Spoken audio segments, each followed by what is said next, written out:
Vamos a iniciar con carcinoma de endometrio, que es una patología que ustedes estuvieron estudiando en el laboratorio.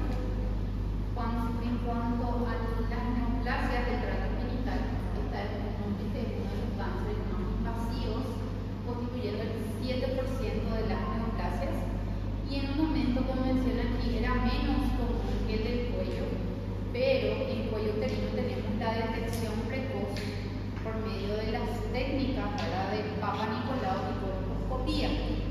No así en lo que es el endometrio, por eso es que se recomienda para un estudio ginecológico completo, aparte del PAP y la colposcopía, lo que sería una ecografía vaginal para poder evaluar endometrio y ovarios. 34.000 nuevos casos de cánceres son diagnosticados, y sobre todo esto es común en mujeres en la posmenopausia, que permite una detección precoz y una curación en estadios tempranos. Si hablamos de los grupos principales, estos se han dividido en dos grandes categorías. Uno, donde se origina en el fondo de una estimulación estrogénica prolongada, y esto conlleva a lo que sería una hiperplasia del endometrio como un cambio adaptativo inicial. Y esto se vio apoyado por la obesidad, como habíamos dicho, ¿verdad? Porque la obesidad constituía un factor de riesgo para neoplasias. ¿Por qué habíamos hablado que la obesidad era un factor de riesgo? Exactamente, se considera que el tejido adiposo es estrogénico y que va a estar produciendo mayor cantidad de estrógenos, que está asociado con cáncer de endometrio, con cáncer de ovario, también habíamos hablado, ¿verdad? Y con otras neoplasias que podía estar asociado también, así como por ejemplo tumores de la mama. Nos habla también que aquellas mujeres conocidas portadoras de tumores ováricos que secretan estrógenos tienen un mayor riesgo de presentar cáncer de endometrio. Y así también es infrecuente en mujeres jóvenes, ¿verdad? Menores de 40 años. La incidencia es más alta entre los 55 y 65 años, pero aún así tenemos también pacientes jóvenes de 27, de 32 años con neoplasias del endometrio. Entonces tiene mayor asociación con la obesidad, la diabetes, la hipertensión y también la infertilidad, como habíamos dicho en numerosas ocasiones, ¿verdad? Nulíparas, aquellas mujeres que tienen irregularidades menstruales, así como ciclos anovulatorios. Es bastante raro que esto ocurra, por ejemplo, en una mujer con agenesia ovárica, con una mujer cuyos ovarios no se desarrollaron por completo. El tratamiento de reposición estrogénica se asocia con mayor riesgo, es decir, aquellas mujeres donde usan estrógenos para poder, paliar esa insuficiencia de las hormonas que ocurre con la edad para llegar a la menopausia.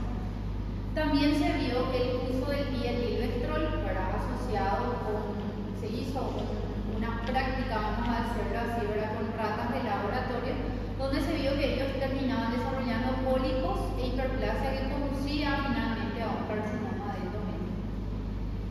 En las mujeres posmenopáusicas, como sabemos, existe una menor síntesis de estrógenos, ya sea porque los ovarios ya no producen en una cantidad adecuada o dejan de producir, lo cual lleva a consultar con la ginecóloga. ¿Por qué, verdad? ¿Cuáles son los síntomas en la menopausia, verdad? En la perimenopausia. Tienen un calor excesivo, ¿verdad? La fase rojiza, palpitaciones, irritabilidad, y todo esto le conlleva a consultar con la ginecóloga y utilizar esas terapias de sustitución hormonal, que al mismo tiempo también, esto es un factor de riesgo para desarrollar carcinoma endometrial.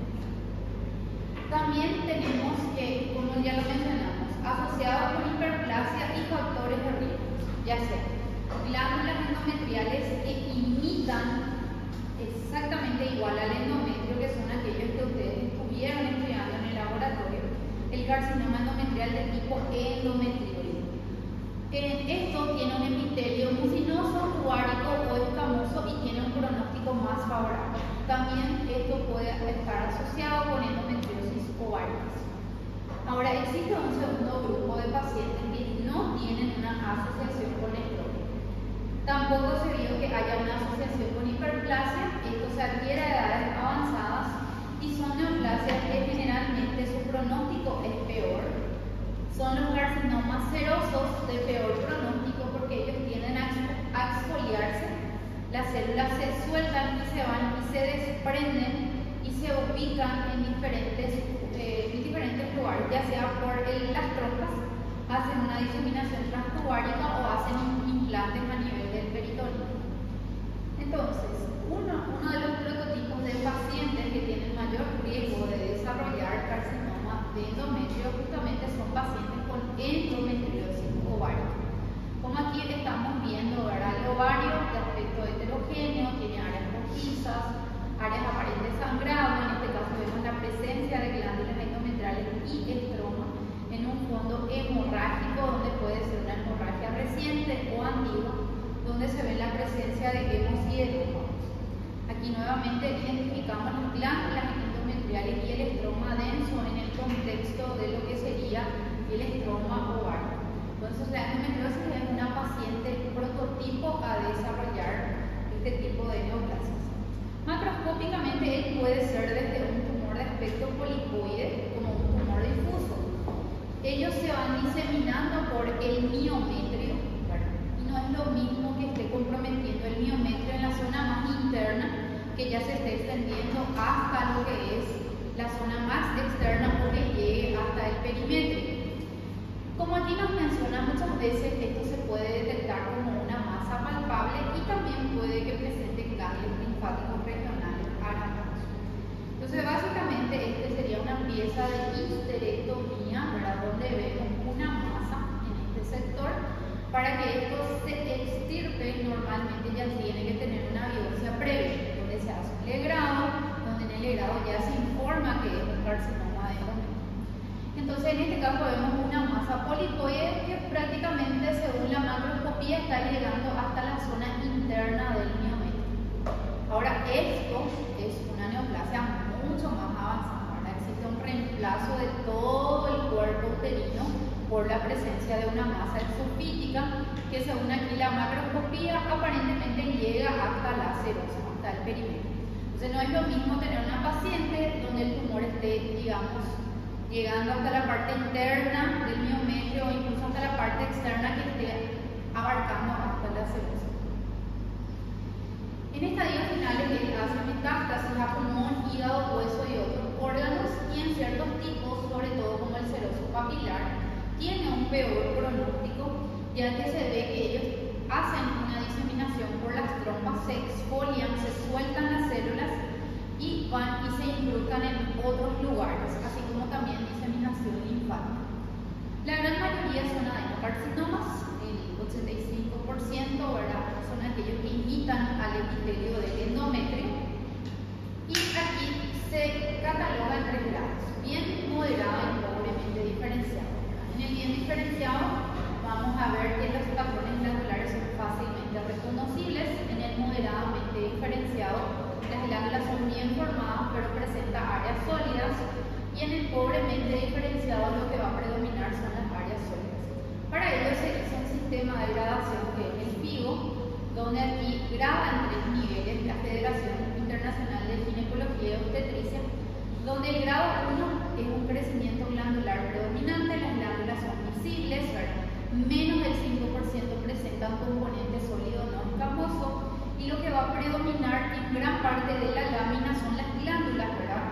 Donde existe una pérdida de polaridad en el epitelio, una estratificación mínima, ¿verdad? Ausente o leve, como menciona aquí. Ya en el grado 2, entre el 6 y el 50% tiene componente sólido. Por ello habíamos dicho en la práctica del laboratorio que la mayor parte va a estar presente en esta categoría, ¿verdad? ¿Por qué? Porque aquí es muy poco probable, menos del 5% tiene que ser, ¿verdad? Y en este es lo más probable que ocurra.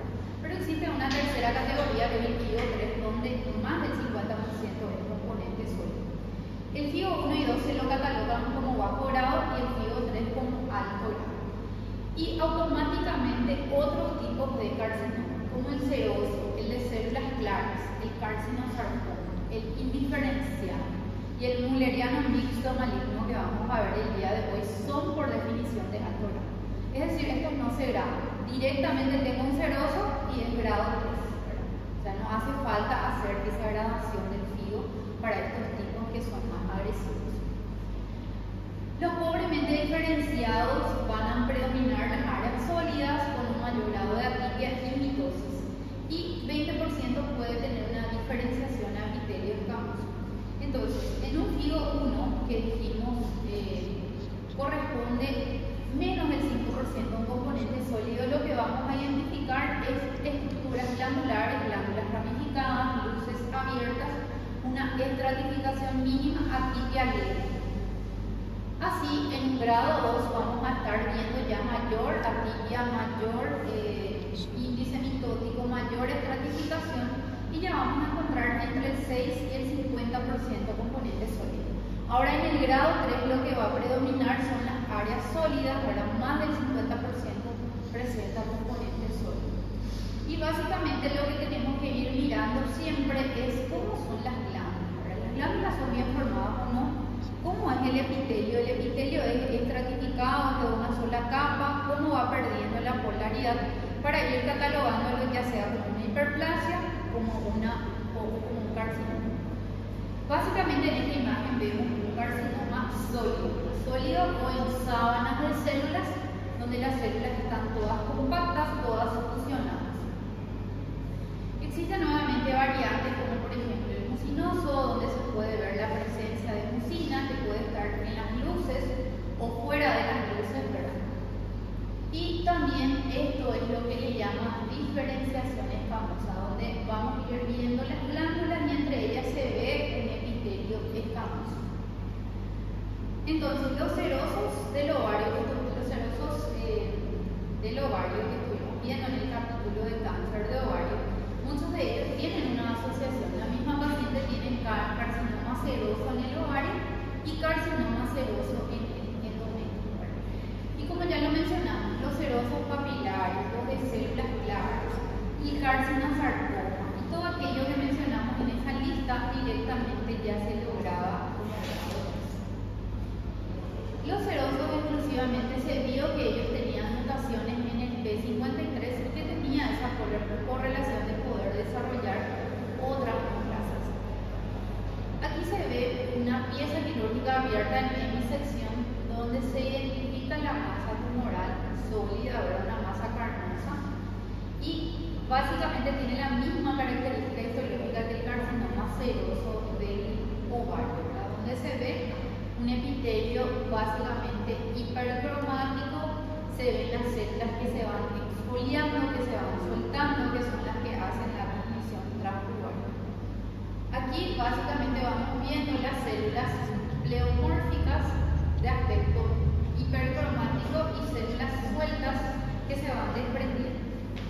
Doutora, o que você falou aí que faz, elas que vão esfoliando, que faz o quê? Van por las trompas, hacen una transmisión transuvárica y se implantan en órganos cercanos.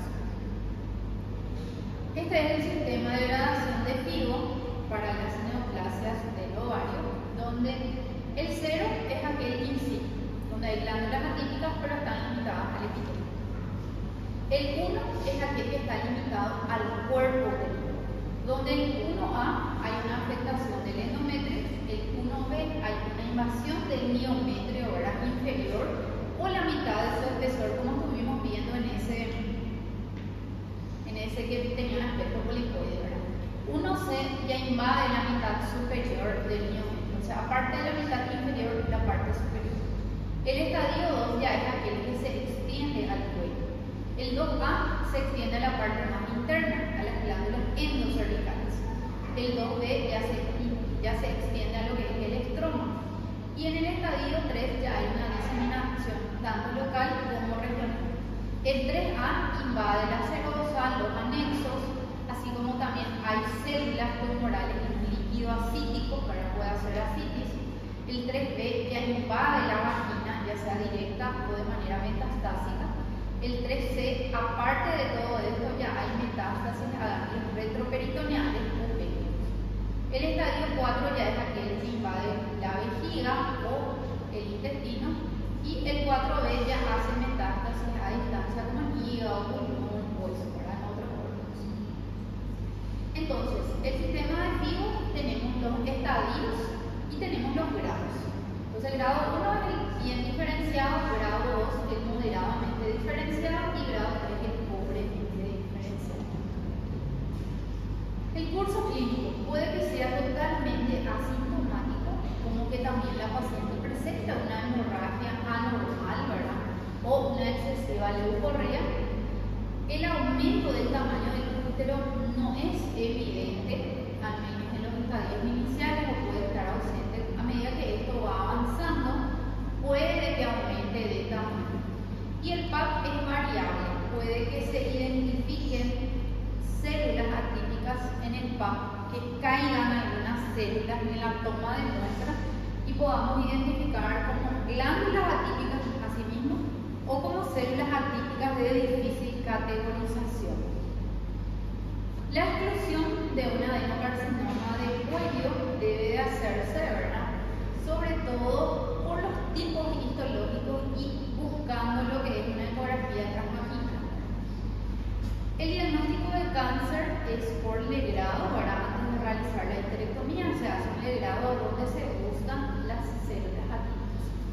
El pronóstico depende mucho del estadio clínico. Puede que sea la cirugía sola, la radioterapia, ¿verdad? Donde el 90% son grado 1 y grado 2. Esto va disminuyendo, ¿verdad? Si es en el 75% en un estadio 1, pero grado 3, y 50% o menos en estadio 2 y 3 de la clasificación de FIBO. Los papilares, los de células claras, todo aquello que dijimos que son de mal pronóstico, hacen diseminación por vía linfática y transtubárica por las trompas. Por ello, generalmente ellos no están confinados al endometrio en el momento en que se diagnostica, ellos ya se fueron a otros sitios. Por eso es que se vio que la sobrevida era menor y por eso automáticamente se lograba como grado 3, ya que es menor al 50% a los 3 años y menor al 35% a los 5 años. O sea, una vez que existen esas neoplasias, el pronóstico es muy malo. Tenemos también tumores del endometrio con diferenciación estromal. Esta parte estuvimos hablando de los carcinomas de endometrio, ¿verdad? Del tipo endometrioide, que es el más frecuente, y de las variantes que son más agresivas.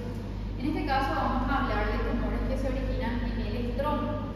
Y aquí tenemos una proporción de adenocarcinomas que sufren una diferenciación del estroma, que son los carcinosarcomas, que también se los catalogaban como grado 3.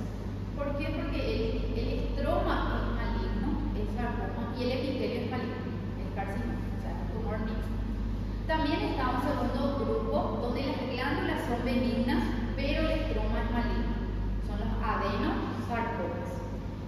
Entonces, básicamente tenemos que mirar lo que es el epitelio, ¿verdad? Y el estroma. Muchas veces el epitelio va a tener características de benignidad, pero el estroma es maligno. Entonces sería un adenosarcoma, ¿verdad? Y está un tercer grupo donde son estromales puros, donde puede que sea benigno, un nódulo del estroma donde las células son fusiformes, como células mesenquimales, pero benignas, y malignas, que son sarcomas del estroma. En conjunto, este tercer grupo es 5% de los cánceres, no es muy frecuente. Entonces vamos a hablar del carcinosarcoma. El carcinosarcoma se le llama tumor mixto maligno o tumor mulleriano mixto maligno. Por grado, automáticamente el grado 3. El estroma es maligno, el epitelio es maligno. Entonces, justamente se le llama con estas siglas TMM, tumor mulleriano mixto maligno. La parte epitelial es un adenocarcinoma, la parte estromal es un sarcoma. Y además de todo eso, él tiene la tendencia de generar músculo, cartílago y hueso. Se dan en mujeres posmenopáusicas, se manifiestan de manera similar a un adenocarcinoma, pueden tener hemorragia, ¿verdad?, que le lleva a la consulta. Muchas pacientes tienen historia de radioterapia previa para alguna neoplasia distinta y macroscópicamente es más carnoso que el adenocarcinoma, puede tener gran tamaño, puede ser polipoide y sobresalir en el orificio muchas veces tiene un aspecto heterogéneo, sobre todo si tiene un componente heterólogo, como tejido adiposo, cartílago, hueso. Entonces eso ya con la macroscopía nos ayuda a pensar en esta neoplasia. Entonces en este caso vemos el útero completamente deformado, ya no tiene esa forma anatómica de útero. En este otro caso sí parece un útero, ahora por la forma, por la morfología, pero vemos que la neoplasia ocupa todo el cuerpo y se extiende hacia el cuello. Se ve un aspecto carnoso, hemorrágico y necrótico. Ya al mirar mismo decimos esto es maligno hasta demostrar lo contrario. Este sería otro caso donde se identifica en el cuerpo uterino una masa carnosa hemorrágica, no es tan grande, ¿verdad? Y más bien está limitado al cuerpo. Entonces, por la macroscopía mismo ya vamos a ir pensando, ¿verdad? Esto puede ser esta neoplasia, esto puede ser más agresivo, puede ser benigno, puede ser un pólipo. Hoy hay veces que tiene un aspecto difuso, ¿verdad? Irregular, donde esto hasta demostrar lo contrario, ¿verdad? Puede que sean inclusive lesiones, digamos, de tipo inflamatorias, ¿verdad? Hay que ir estudiando, pero para eso es fundamental que se hable grado primeramente la paciente. Hay veces que se ve como una masa carnosa, como estamos viendo aquí. Microscópicamente consisten en adenocarcinomas, es decir, mezclados con elementos del estómago. Tiene dos componentes, epitelial y mesenquimal, por eso es mixto, y aparte de esto, la parte epitelial es un adeno, es decir, un tumor maligno con diferenciación glandular. Pero la parte sarcomatosa puede indicar a elementos del mesénquima, como cartílago, hueso, músculo, tejido adiposo, ¿verdad? Y aquí nos muestra dos imágenes, ¿verdad? En la primera imagen identificamos que es un tumor bifásico, ¿verdad? Un tumor donde el epitelio, las glándulas que revisten, o sea, el epitelio que reviste las estructuras glandulares son malignas, así como también el mesénquima es maligno. Del otro lado identificamos células grandes, pleomórficas, ¿verdad? Inclusive algunos tienen un aspecto multilobulado, ¿verdad? Bien atípico, y otras que están rodeando a estructuras glandulares. En este caso nos habla de que la parte mesenquimal de esta neoplasia es un sarcoma, ¿verdad? Y es un sarcoma pleomórfico, donde vemos diferentes formas de las células. No es así un patrón monomorfo, sino que es diferentes formas y tamaños. Inclusive vemos presencia de mitosis atípicas. Recuerden que para que las mitosis sean típicas son uniobipolares. A partir de tripolar ya es atípico. En este otro caso identificamos glándulas malignas, ¿verdad? Donde hay pérdida de polaridad, hipercromasia, mitosis, y al lado se identifica el componente cartilaginoso pero condrosarcoma. O sea, puede hacer tumores, ¿verdad? Donde el estroma tiene estas características bien malignas. Si vamos observando de cerca, se identifican que inclusive se ven como condrocitos, ¿verdad? Como formando grupos misógenos inclusive. También este otro caso, ¿verdad? Donde se identifica un componente de osteosarcoma, imita al hueso, pero al hueso maligno.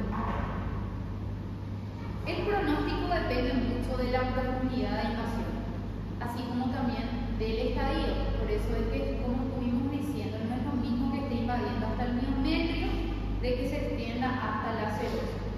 Y los carcinosarcomas suelen hacer metástasis como adenocarcinoma, no como sarcoma, sino como adenocarcinoma. La sobrevida en ellos se vio que es baja del 25 al 30% a los 5 años. El adenosarcoma, lo más común es que se presente como un pólipo en una ecografía transvaginal, ¿verdad? Se caracteriza porque el estroma es maligno, ¿verdad? Pero él está revestido por estructuras glandulares benignas. Ocurre entre los 40 y 50 años y se considera de malignidad de bajo grado, ya que las glándulas son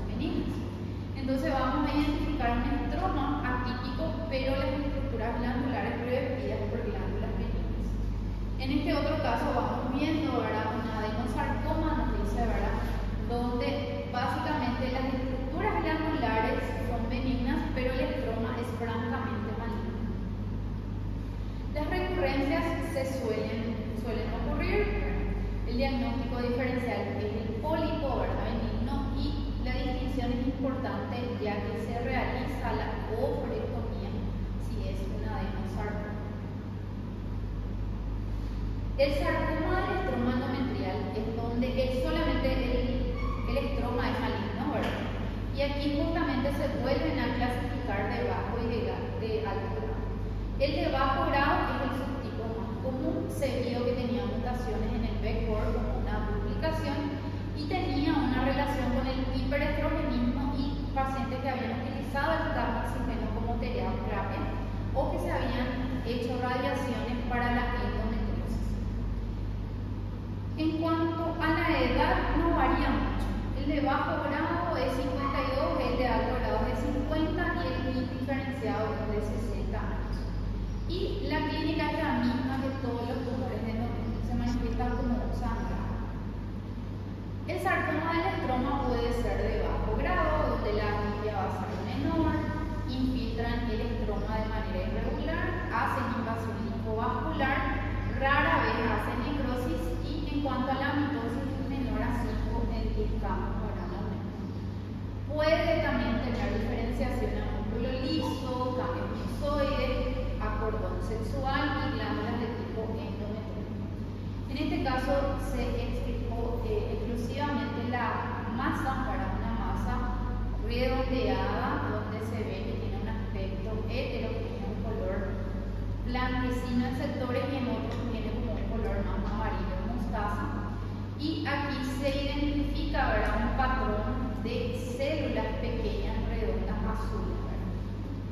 Entonces esto se tiene que hacer con marcadores de inmunohistoquímica que es positivo para el receptor de estrógeno para poder catalogarlo y de acuerdo a la mitosis ver si es de alto o de bajo grado. Tumores del miometrio, ¿verdad?, es un capítulo bastante sencillo que también estuvieron viendo en el laboratorio. El leiomioma y el leiomiosarcoma. El leiomioma lo definíamos como un tumor fibroide de músculo liso, donde esto puede existir en 75% de mujeres en edad reproductiva. Son bien delimitados, redondeados, firmes de color gris a blanco y lo más frecuente es que estén en el miometrio y es infrecuente que afecte al ligamento, al segmento uterino inferior o al cuello. Si afecta al cuello uterino se le llama leiomioma parido. Se ve como una masa parido, como si fuese un pez. Según la ubicación anatómica, se clasifican por debajo de la serosa, subserosa, por debajo del endometrio, submucoso, por debajo del miometrio, intramural, siendo el más frecuente el intramural. Ese es el más frecuente. Entonces aquí básicamente vemos un útero que está como acostado, ¿verdad? Vemos esta masa que está aquí, que es el leiomioma subseroso. Estos que están en el miometrio son los intramurales y estos que están en el endometrio son los submucosos. Los leiomiomas son muy frecuentes y son el día a día de los ginecólogos. Son cirugías que hacen todos los días y nosotros también todos los días recibimos leiomiomas. Él tiene un aspecto espiriforme. Espiriforme es como una espiral, tanto macro como microscópicamente, y pueden tener áreas amarillentas o áreas de degeneración. En este otro caso vemos el endometrio, ¿verdad?, y en el miometrio se ven un montón de leiomiomas. Generalmente estos se miden, el tamaño, cuál es el mayor, cuál es el menor, y se subclasifica en tipos. Yo no les voy a dar las subclasificaciones, pero quiero que sepan que el leiomioma no es solamente leiomioma intramural o submucoso. Existen variantes, leiomioma con hialinización, leiomioma mixoide, leiomioma atípico, o sea, existe una gran cantidad de variantes de leiomiomas que si van a ser ginecólogos sí deben de manejar. En este otro caso vemos un solo leiomioma, pero que está desplazando el endometrio, ¿verdad?, está en la zona intramural y se extiende hacia la serosa. Microscópicamente, como lo habíamos mencionado, tiene ese aspecto espiriforme o en espiral, ¿verdad? Y esto vamos a identificar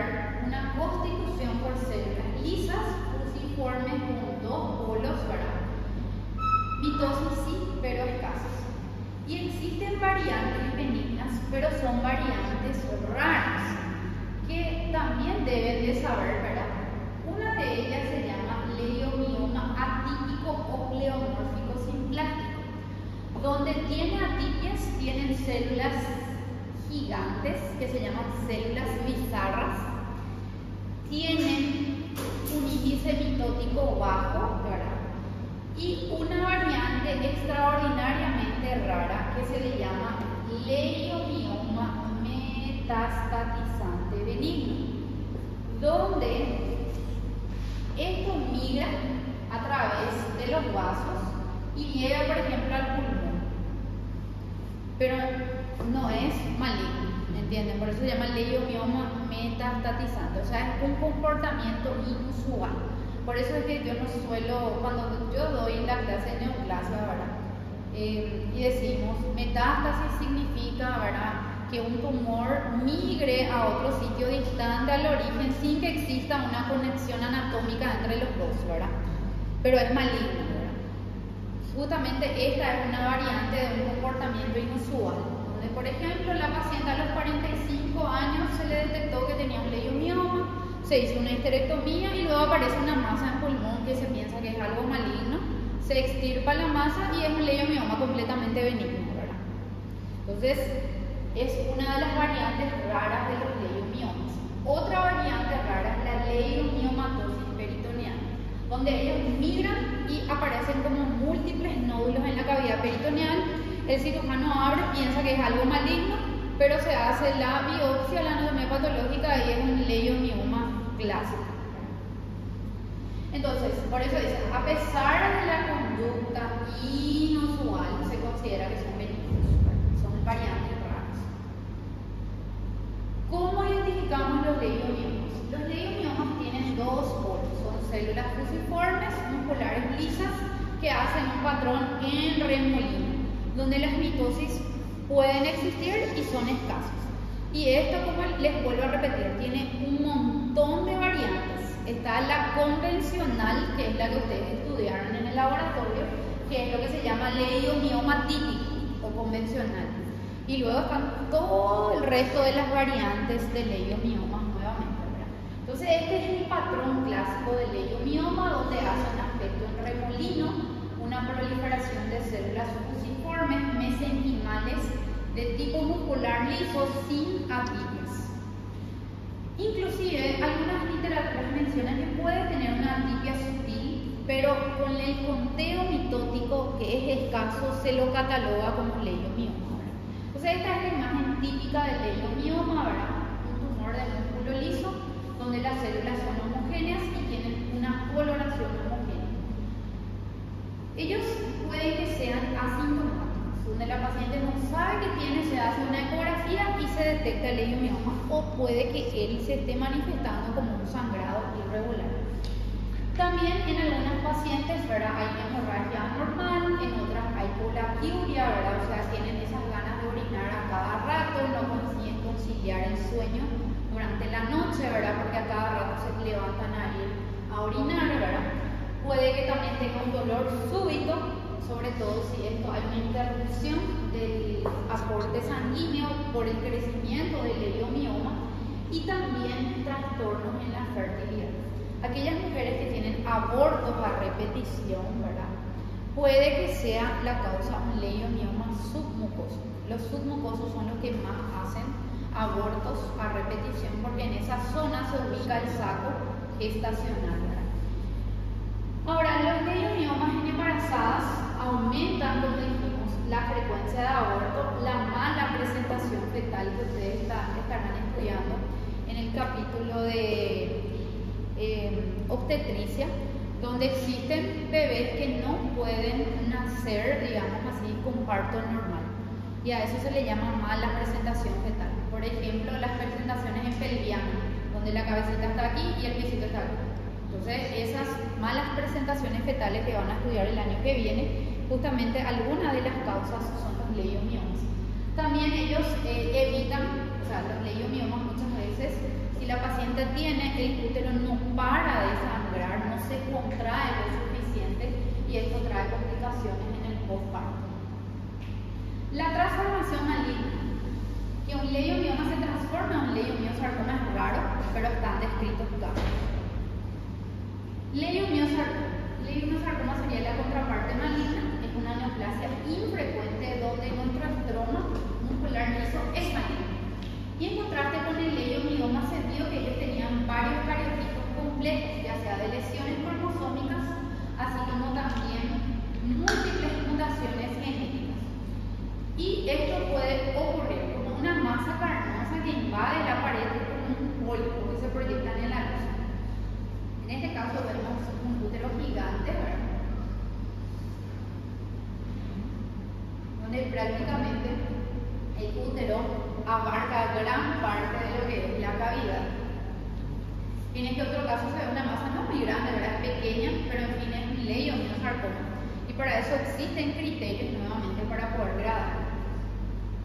Uno de ellos es la atipia, ¿verdad? Que puede ir desde células atípicas mínimas, bien diferenciadas, hasta ser francamente aneplásicas. Otro de los criterios es el índice mitótico, el conteo mitótico, que es muy importante para poder diferenciarlo del leiomioma y del STUM que vamos a estar viendo. Y también las zonas de necrosis. Entonces, básicamente también hace un crecimiento en remolino, pero las células son pleomórficas y son atípicas. Las mitosis pueden ser típicas, como vemos aquí, ¿verdad? Que es una o dos mitosis, ¿verdad? O puede que sea atípica aquellos que tienen un aspecto de mariposa, estrella, etc., ¿verdad? Como vemos aquí. La necrosis es digamos, uno de los puntos cruciales para poder hablar de esta neoplasia, ¿verdad? Y tenemos la microscopía, ¿verdad? Donde se requieren por lo menos 2 de 3 de las características, ¿verdad? Uno de ellos es la atipia marcada. Atipias bien llamativas, más de 10 mitosis en 10 campos, habrá un aumento. ¿Y cómo es la morfología de las células? Células pleomórficas con un pleomorfismo moderado a severo, índice mitótico, los bordes infiltrativos y las células multinucleadas. Un prototipo de neoplasia que está en el medio, que sería así como un borderline, ¿verdad? Como estuvimos estudiando en ovario, se llama tumor de músculo liso de malignidad incierta, que es el STUM. Y para eso son algoritmos, nuevamente, para poder decir dónde le voy a ubicar a esta neoplasia. Porque algunos médicos, ¿verdad? Antes de que se hagan los consensos, por ejemplo, clasificaban como maligno y no tenían un comportamiento maligno. O le clasificaban como benigno y era uno maligno. Entonces se hicieron consensos. Y así se llegó a este algoritmo, donde si la atipia es mínima, leve o nula, esto me tiene que llevar a decir esto es un probable leiomioma. No tiene necrosis, esto es un leiomioma, ¿verdad? Y las mitosis que son escasas, ¿verdad? 1 o 2 mitosis. Ahora, si la atipia es moderada a severa, ya tengo una atipia llamativa, tengo células bizarras, ¿verdad? Pero no hay necrosis, sin necrosis. Y tengo menos de 10 mitosis, es un leiomioma, pero atípico, el que vimos hoy. Ahora, si la atipia es moderada severa, hay necrosis y tiene más de 10 mitosis, es un leiomiosarcoma. Entonces, ¿dónde entra el STUM? El STUM entra cuando hay una atipia focal o multifocal en gran parte de la muestra y tiene mitosis, pero de 2 a 4 sin necrosis. Entonces con esto se llegó al consenso de cómo ir clasificándolo. Por eso, como hoy les mencioné, leiomioma existen múltiples tipos, que si van a ser ginecólogos sí deben de saber. Nosotros estudiamos el leiomioma clásico, el convencional, y estudiamos las variantes raras, ¿verdad? Para que algún día, si ustedes tienen un paciente con un leiomioma atípico, no digan, no, eso la doctora no nos dio, ¿verdad? O si tienen un paciente con esto. Entonces, para que sepan que existen estos algoritmos para clasificarlos. Entonces, un leiomioma convencional es aquel que las células son homogéneas, son fusiformes, imitan al músculo liso, es decir, derivan del mesénquima, tienen pocas mitosis, 1 a 2, sin necrosis. Ahora, el leiomiosarcoma, las células son pleomórficas, son atípicas, tienen necrosis y tienen más de 10 mitosis en 10 campos a gran aumento. Ahora, él generalmente ocurre a edades entre los 40 y los 60, esa es la media de edad, ¿verdad? Como nos dice aquí, tiene tendencia a recurrir por más de que esto se extirpe, por eso es que es muy importante que las mujeres hagan un estudio ginecológico completo, les vuelvo a repetir, PAP, Golfo, una ecografía transvaginal, ¿verdad? Donde ahí también ya se va a ver si hay presencia de leiomioma, que hay en ovario, que hay en endometrio, ¿verdad? Porque él, cuando hace metástasis, va ya a órganos como pulmón, cerebro y hueso, o sea, es bien agresivo. Y también se observa diseminación a través de la cavidad abdominal. La tasa de supervivencia se vio que a los 5 años tiene un promedio de 40% si son bien diferenciados y 10 a 15% si las células son anaplásicas o son bien agresivas. Y bueno, hasta ahí es la última clase de